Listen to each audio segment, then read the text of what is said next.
Hi friends, அஸ்ஸலாமு அலைக்கும். எல்லோரும் நல்லா இருக்கீங்களா? நாங்கள் ரொம்பவே நல்லாயிருக்கோம்.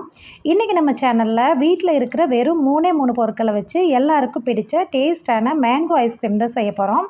ரொம்ப ஈஸியாக இந்த ஐஸ்கிரீமை எப்படி செய்கிறது அப்படின்னு பார்த்துடலாம் வாங்க. இதில் நம்ம எந்த விதமான எசன்ஸோ இல்லை ஃபுட் கலர்ஸோ எதுவுமே சேர்க்க தேவையில்லை. இப்போ இந்த ஐஸ்கிரீம் செய்கிறதுக்காக நான் ஃபஸ்ட்டு ஒரு 1/2 லிட்டர் பால் எடுத்திருக்கேன். நீங்கள் பேக்கெட் பால் எடுத்திங்கனாலும் சரி, இல்லை நார்மல் பால் எடுத்திங்கனாலுமே சரி. கூடவே நல்லா பழுத்த ஒரே ஒரு மாம்பழம் எடுத்திருக்கேன். நல்லா இனிப்பான மாம்பழமாக இருக்கணும். அப்போ தான் வந்துட்டு உங்களுக்கு டேஸ்ட் நல்லாயிருக்கும். பால் ஒரு சைடு நம்ம காய்ச்ச விட்டுறலாம். பால் நல்லா கொதித்து வர்றதுக்குள்ளே ஒரு 1½ டேபிள் ஸ்பூன் போல் கார்ன்ஃப்ளவர் எடுத்து ஒரு பவுலில் சேர்த்துட்டு, பச்சை பால் அதாவது ரா மில்க் கொஞ்சம் போல் சேர்த்துட்டு நல்லா கட்டிகள் எதுவும் இல்லாமல் நல்லா மிக்ஸ் பண்ணி வச்சிடலாம். இந்த அளவுக்கு நல்லா மிக்ஸ் பண்ணிக்கோங்க. கொஞ்சம் கூட கட்டிகள் எதுவுமே இருக்கக்கூடாது. இப்போ பால் பார்த்திங்கன்னா நல்லாவே உங்களுக்கு கொதித்து வந்துருச்சு. இந்த ஸ்டேஜில் நீங்கள் மீடியம் ஃப்ளேமில் வச்சுக்கோங்க. ஒரு 5 நிமிஷத்துக்கு நல்லா கொதித்து லைட்டாக வற்றி வரட்டும். அந்த மேலே இருக்கிற ஆடைகளை எல்லாமே நீங்கள் எடுத்து உள்ளே மிக்ஸ் பண்ணி விட்டுருங்க. அந்த ஆடைகளோடு சேர்த்து போடும்போது தான் உங்களுக்கு டேஸ்ட் நல்லாயிருக்கும். இப்போ ஒரு 5 நிமிஷம் போல் கொதித்த உடனே நம்ம கலக்கி வச்சுருக்கிற கார்ன்ஃப்ளவரை கொஞ்சம் போல் அப்படியே கொஞ்சம் கொஞ்சமாக உள்ளே சேர்த்து நல்லா மிக்ஸ் பண்ணி விட்டுறலாம். இந்த ஸ்டேஜில் நீங்கள் மீடியம் ஃப்ளேமில் தான் வச்சுக்கணும். அப்புறம் கை விடாமல் நீங்கள் மிக்ஸ் பண்ணி விட்டுக்கிட்டே இருக்கணும். அப்போ தான் உங்களுக்கு கட்டிகள் படாது, இல்லைன்னா உங்களுக்கு கட்டி தட்டிடும். இந்த அளவுக்கு நல்லா மிக்ஸ் பண்ணி விட்டுருங்க.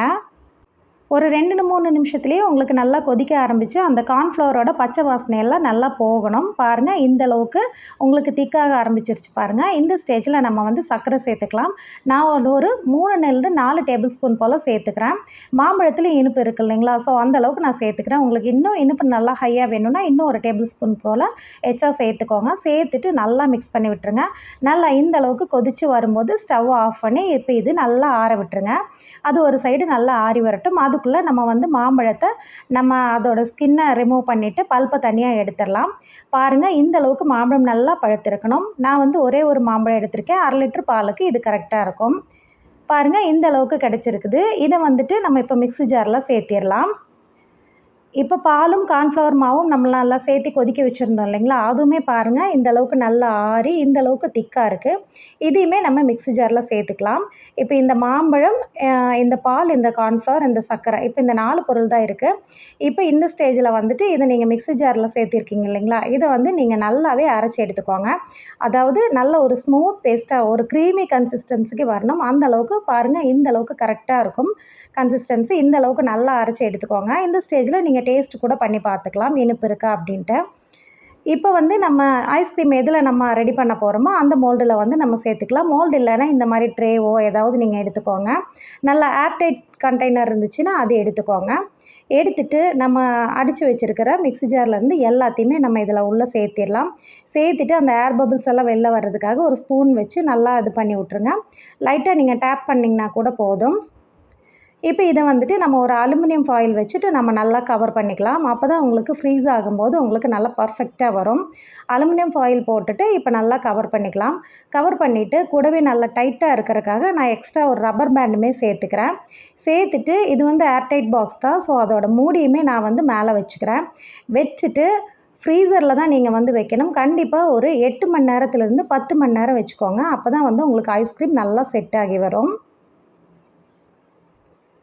இப்போ ஒரு 10 மணி நேரம் ஆயிடுச்சு. இப்போ பாருங்கள், நான் ரிமூவ் பண்ணுறேன். எப்படி இருக்குன்னு பார்க்கலாம்.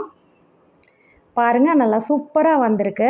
உங்கள்கிட்ட ஐஸ்கிரீம் ஸ்கோப் இல்லை அப்படின்னா இந்த மாதிரி குழிக்கரண்டி இருக்கும் பார்த்தீங்களா? அது தண்ணியில் நனைச்சிக்கோங்க. நனைச்சிட்டு ஐஸ்கிரீமை வெளியில் எடுத்ததுக்கப்புறம் ஒரு 1-2 செகண்ட்லேயே நீங்கள் எடுக்க ஆரம்பிச்சிங்கன்னா உங்களுக்கு பாருங்கள் எவ்வளோ சூப்பராக கடைகளில் எடுக்கிற மாதிரி நல்லா பர்ஃபெக்டாகவே உங்களுக்கு வரும்.